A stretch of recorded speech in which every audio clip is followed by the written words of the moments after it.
إن الحمد لله نحمده ونستعينه ونستغفره ونعوذ بالله من شرور أنفسنا وسيئات أعمالنا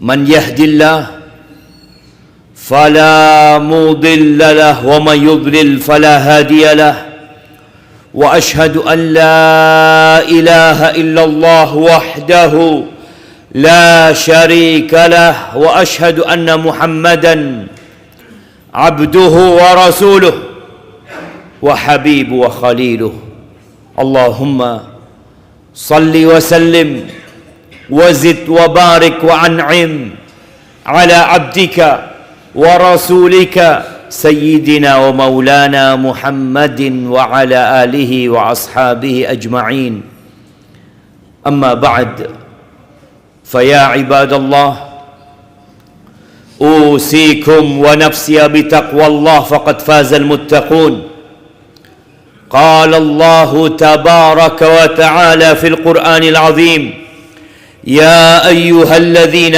آمنوا اتقوا الله حق تقاته ولا تموتن إلا وأنتم مسلمون. Wahai orang-orang yang beriman,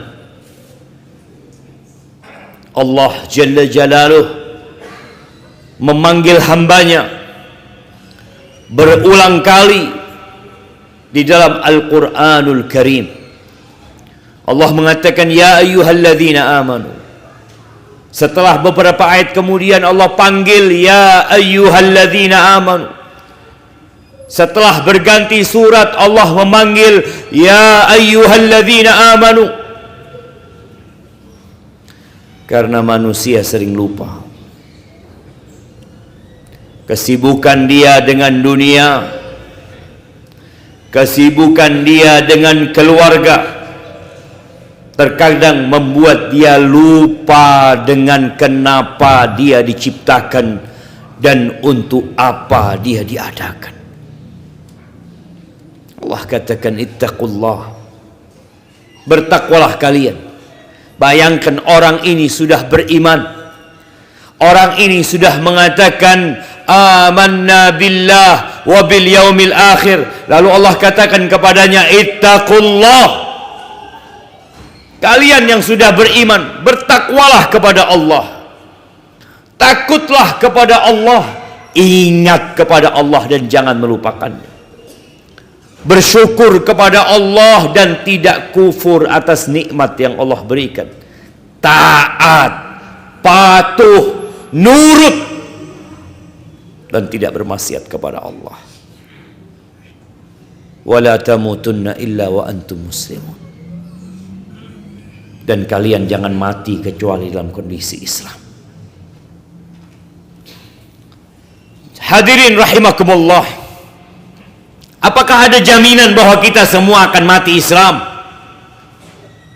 Apakah setiap yang lahir Islam dia akan mati dalam kondisi Islam pula? Nggak ada.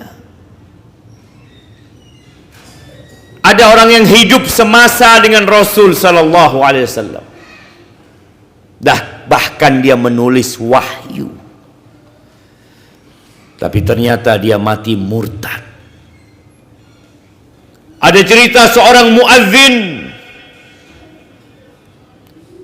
yang kerjanya mengajak orang ke rumah Allah. Yang kata Rasul sallallahu alaihi wasallam tentang fadilah azan itu, al-muadzinun atwalun nas a'naqan yaumal qiyamah. Pada hari kiamat para muadzin itu adalah orang yang paling panjang lehernya. Dia dapat menikmatin apa yang tidak dinikmatin orang lain. Dia dapat melihat apa yang tidak dilihat oleh yang lainnya. Allah berikan fadilah kepada dia. Tapi ternyata ada yang hidupnya selalu mengumandangkan ajakan untuk sholat,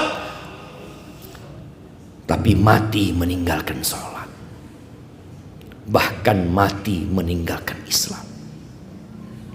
Ahibati fillah, Di ayat yang lainnya Allah mengatakan, ya ayyuhalladzina amanu, wahai orang-orang yang beriman, udkhulu fis-silmi kaffah. Kalian masuklah ke dalam Islam ini secara kafah. Ya, kita lahir Islam, tapi sebagian kita tidak mengerti Islam itu apa. Oh, Jumatan, ya, dia hadir Jumatan sebagai bukti dia Islam. Islam ini agama. Islam ini pedoman hidup. Engkau diperintahkan untuk Islam secara keseluruhan, seutuhnya. Akidahnya Islam, ibadahnya Islami, penampilannya Islami, dagangnya Islam, adabnya Islam, politiknya Islam, semuanya Islam. Tapi sebagian kita hanya Islam namanya. Ahibati billah, rukun Islam itu ada 5. Nah, kita semua tahu, kita semua menghafalnya. Dulu kita diajarin waktu SD, bahkan TK pun sudah diajarin rukun Islam. Bunyal Islamu ala khamsin, kata Nabi SAW. Yang pertama, syahadatu an la ilaha illallah wa anna Muhammadar Rasulullah. 2 kalimat syahadat. Engkau bersaksi bahwa tiada Tuhan yang berhak disembah kecuali hanya Allah saja, dan bahwasanya Muhammad sallallahu alaihi wasallam adalah utusan Allah. Ya, kita mengatakan itu. Tapi apakah cukup dengan ucapan? Tidak. Ada keyakinan yang harus tertanam di dalam jiwa. Kemudian ada bukti yang harus ditampakkan dengan raga kita. Maka yang kedua, wa iqamis shalah, mendirikan sholat. Iya, Muslim itu sholat. Kalau ada seorang mengaku Muslim kemudian tidak sholat, dia mengaku ana Muslim. Mana buktinya? Muslim itu tiap hari sholat 5 waktu. Muslim itu tiap hari menghadap kepada Allah. Ketika manusia sedang tertidur lelap, dia bangun, dia mengambil wudhu, dia mendengar panggilan hayya ala shalah, dia tinggalkan rumahnya, dia berangkat ke rumah Allah. Di waktu zuhur, pada saat dia sibuk bekerja mencari penghidupan untuk dirinya, dia tinggalkan pekerjaannya. Dia rela meninggalkan kesibukannya. Karena apa? Ana Muslim, kata dia. Saya Muslim, Pak. Saya Islam. Makanya saya sholat. Selesai sholat zuhur, tahu-tahu beberapa jam kemudian dipanggil lagi dia, hayya ala shalah. Kembali dia tinggalkan kesibukan. Kalau dia tidur, dia tinggalkan kasurnya. Kemana? Menuju kepada Allah. Untuk apa dia hamba Allah? Dia bukan hamba pekerjaan. Dia bukan budak dunia. Tapi dia Abdullah. Selesai salat asar, dia pulang ke rumahnya, bercengkrama dengan keluarganya, sibuk dengan anaknya, mungkin sedang menikmatin kopi dengan pisang goreng atau apa di rumahnya, tahu-tahu ada panggilan kembali. Hayya 'alas shalah, hayya 'alas shalah. Dia tahu dia yang dipanggil karena dia muslim. Dia tinggalkan kesibukannya, dia kembali menuju kepada Allah. Kemudian dia mungkin pulang lagi, istirahat, mengerjakan aktivitas di rumahnya. Tahu-tahu dia dipanggil lagi, hayya 'alas shalah, salat Isya. Jamaah rahimakumullah, 5 waktu dalam sehari kita salat. Ya, itu rukun Islam. Itu bukan himbauan, itu bukan ajakan yang engkau boleh mau boleh tidak. Itu perintah Allah Azza wa Jalla. Kalau engkau Islam. Tapi kalau engkau non muslim, ya mungkin ana salah menyampaikan ceramah ini. Tapi seorang muslim membuktikan keislamannya, sholat 5 waktu. Jamaah, seorang yang tidak sholat,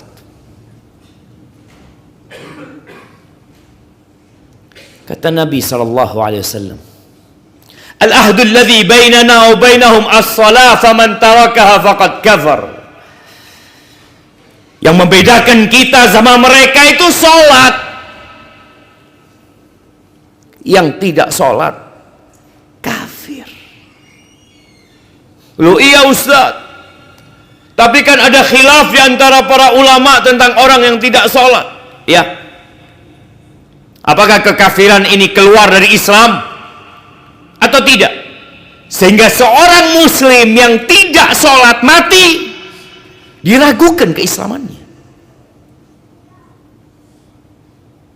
Ada khilaf di antara para ulama, iya.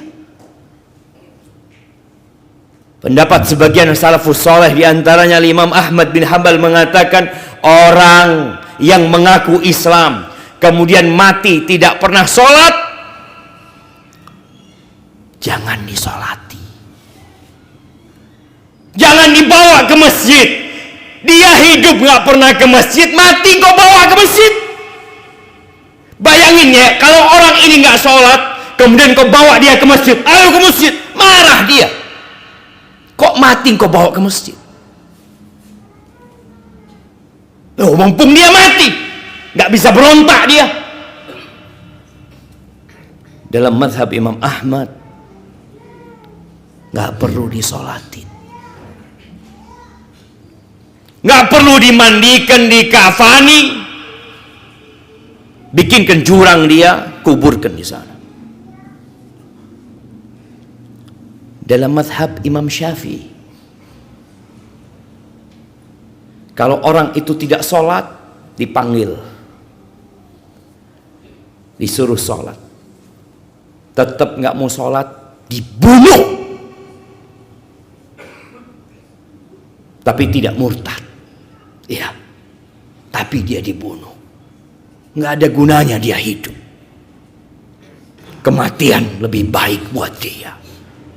Tidak nambah umur dan nambah dosa. Itu dalam madhab Syafi'i dan madhab Maliki. Ahibati fillah, jangan meremehkan salat. Yang kasih kaki itu Allah. Yang kasih tangan engkau bisa menggerakkan tanganmu itu Allah. Yang memberikan kedua mata kepadamu sehingga engkau bisa memandang dan melihat, itu Allah. Bukan bosmu, bukan perusahaanmu, bukan orang tuamu, tapi Allah yang kasih. Tapi realitanya kita lebih taat sama atasan kita lebih taat dengan bos kita, yang dia nggak ngasih apa-apa sama kita kecuali gaji. Wallah, kalau semua gaji yang engkau dapatkan selama engkau hidup ditukar dengan nikmat mata, gak cukup jemaah. Maka ingat dengan rukun Islam yang kedua ini, kalau engkau Islam. Yang ketiga, wa ita'iz zakah, tunaikan zakat. Ini untuk orang-orang yang mampu, untuk orang-orang yang punya harta. Kalau salat hablum minallah yang harus dijaga, kalau zakat ini hablum minan nas yang Allah perintahkan agar kita menjaganya. Sudahkah engkau mengeluarkan zakat? Atau engkau nggak tahu tentang zakat? Sebagian muslim berpikir zakat itu ya zakat fitrah yang dikeluarkan ketika Ramadan, mau Idul Fitri dikeluarkan selesai. Jemaah, ada zakat yang berkaitan dengan harta yang kita miliki, yang harus dikeluarkan ketika sampai nisabnya. Sampai nisabnya, apa itu nisab? Kita nggak tahu. Sampai haulnya, apa itu haul? Bagaimana engkau akan mengeluarkan zakat sedangkan kau tidak tahu kewajiban zakat? Berapa banyak orang-orang berduit yang merasa nyaman hidupnya, saya sudah bantu orang miskin. Ada yang wajib dan ada yang sunnah. Selesaikan dulu yang wajib. Ini rukun Islam. Jamaah, harta yang kau kumpulkan akan kau tinggalkan. Kenapa dengan kewajiban yang seharusnya engkau keluarkan engkau tidak lakukan? Engkau beli mobil, kalau bangun rumah, tapi yang wajib, emangnya wajib beli mobil? Emangnya wajib punya rumah?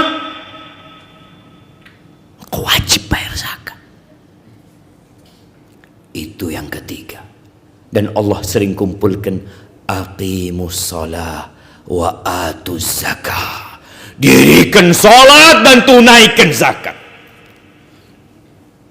Yang keempat, wa shaumi Ramadan.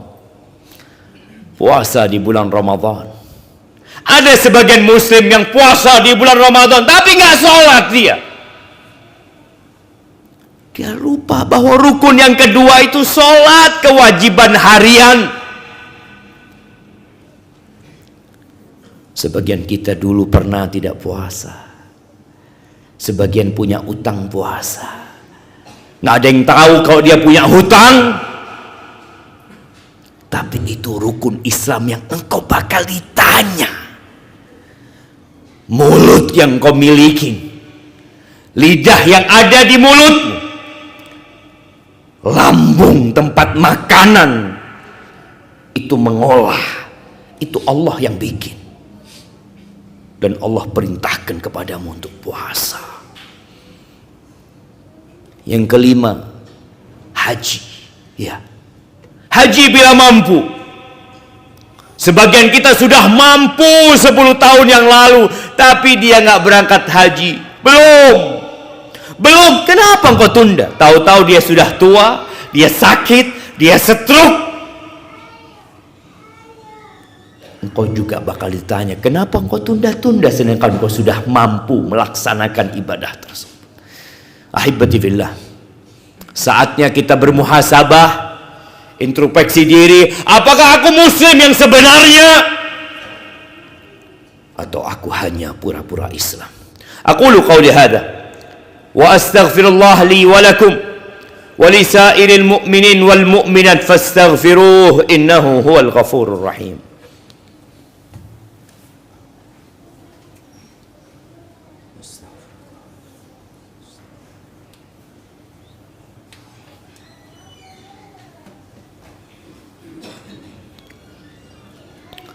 Alhamdulillah wa kafa wassalatu wassalamu ala nabiyil mustafa wa ala alihi wa ashabihi wa man iqtafa, amma ba'd. Ibadallah, Allah ketika mensyariatkan salat mensyariatkan zakat, mewajibkan puasa, mewajibkan haji, bukan karena Allah butuh dengan ibadah kita. Tidak. Allah itu tidak butuh dengan alam semesta ini. In takfuru antum wa man fil ardi jami'an. Apabila kalian semuanya kafir dan seluruh penduduk bumi yang saat ini berjumlah 8 miliar semuanya kafir, Allah itu maha kaya. Allah berikan kebebasan kepada manusia. Faman syaa falyu'min wa man syaa falyakfur. Yang mau beriman silakan, yang mau kafir monggo. Allah nggak butuh jamaah, tapi semua akan menanggung konsekuensi dari apa yang dia lakukan. Kullu nafsin dha'iqatul maut. Semua yang bernyawa akan merasakan kematian. Dan semua kenikmatan yang pernah engkau rasakan, kalau ternyata engkau tidak bersyukur kepada yang memberi nikmat, maka akan jadi petaka buat dirimu. Sebagian orang berpikir dengan kekayaannya dia akan bahagia. Nggak bakalan kalau dia tidak beriman. Engkau pikir orang-orang yang pakai mobil mewah, yang pakai jam mahal, yang pakai baju yang bagus, rumahnya megah, engkau pikir bahagia? Nggak bakalan. Kebahagiaan itu bukan di pakaian, bukan di rumah, bukan di mobil, bukan di aksesoris yang kita pakai. Kebahagiaan itu ada di sini. Di sini tempat kebahagiaan itu, di hati. Dan hati itu tidak akan bahagia kecuali tatkala dia kembali kepada Allah Azza wa Jalla. Kenapa kita disyariatkan puasa? Untuk kebahagiaan kita. Allah katakan in ahsantum li anfusikum. Kalau kalian berbuat baik, itu buat kalian. Buat kalian. Manusia diciptakan dari tanah dan dari ruh. Sebagian orang peduli dengan tanahnya, peduli dengan fisiknya, tidak peduli dengan ruhnya, sehingga dia hidup sengsara gara-gara tidak sholat, gara-gara tidak zakat, gara-gara tidak puasa, gara-gara tidak berangkat haji. Maka ahibati fillah, mulai hari ini tanamkan di dirimu, aku mau jadi muslim yang sebenarnya. Bagaimana caranya? Belajar. Datang ke majelis ilmu. Engkau tidak dapat di bangku sekolahan, engkau tidak dapat ketika SMA, ketika kuliah, ketika SMP atau SD. Engkau datang sekarang. Ada masjid bikin kajian. Datang, sempatkan waktu untuk mengenal Tuhanmu, untuk tahu jalan pulang menuju surga Allah Azza wa Jalla. Ahibati billah, hari ini hari Jumat, harinya berselawat buat Nabi alaihi salatu wassalam, hari yang paling mulia sepanjang pekan. Maka perbanyak salawat buat Nabi. Innallaha wa malaikatahu yusalluna 'alan nabi ya ayyuhalladzina amanu sallu 'alaihi wa sallimu taslima. Allahumma salli wa sallim wa zid wa barik wa an'im ala 'abdika wa rasulika sayyidina wa maulana Muhammadin. Allahumma ighfir lil mu'minina wal mu'minat wal muslimina wal muslimat al ahya minhum wal amwat innaka sami'un qaribun mujibud da'awat. Allahumma taqabbal minna innaka antas sami'ul alim wa tub alaina innaka antat tawwabur rahim. Rabbana walli 'alal muslimina khiyarahum. اللهم ربنا ولي على المسلمين خيارهم. اللهم ربنا ولي على المسلمين خيارهم. Rabbana zalamna anfusana wa illam taghfir lana wa tarhamna lanakunanna minal khasirin. Rabbana atina fid dunya hasanah wa fil akhirati hasanah wa qina adzaban nar. Wa subhana rabbika rabbil izzati amma yasifun wa salamun alal mursalin walhamdulillahi rabbil alamin. Aqimis salah.